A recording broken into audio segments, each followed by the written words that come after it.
I was about to take a shower when I suddenly noticed a single drop of blood on the sink, and my heart tightened instantly. I immediately checked the ear piercing I had gotten that morning, but there was no bleeding at all. I shared this apartment with 3 roommates, so I didn't think too much about it at first. But when I came out after showering, I saw blood stains on the carpet as well. My first thought was that it might have been from one of my roommates, so I tiptoed out of the bathroom. While I was drying my hair, I suddenly noticed something terrifying. There was fresh waste in the toilet. In that moment, I realized that a stranger might have entered the apartment. I didn't dare confirm whether that person was still inside, so I rushed out and called my roommates, but none of them answered. For safety, I immediately called my boyfriend. We first checked the room of the first roommate, and it was clean and tidy with no signs of being disturbed. But when we entered the second room, the scene in front of us shocked us. The room was in complete disarray, and the window had been smashed. What didn't make sense was that the computer and jewelry were still there, so it didn't look like a theft. Breaking a window just to use the bathroom made even less sense, and my unease grew stronger. We then moved toward the third roommate's room, but the door was locked from the inside. I called her again, but there was still no answer, so I asked my boyfriend to try forcing the door.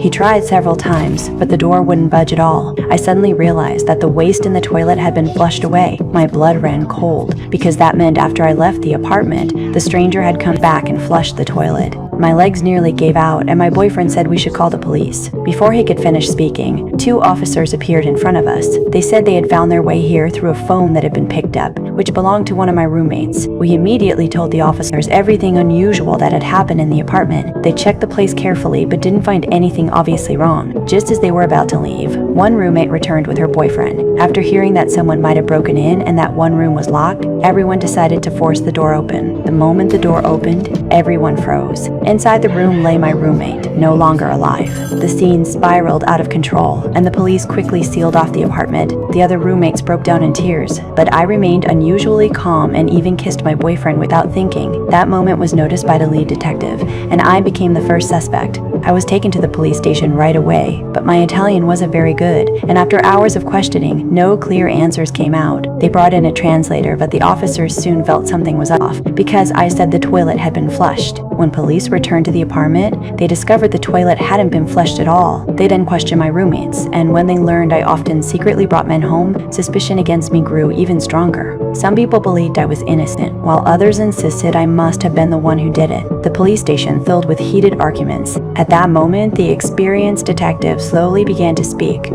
Solo una donna coprirebbe il corpo di un'altra donna con una coperta.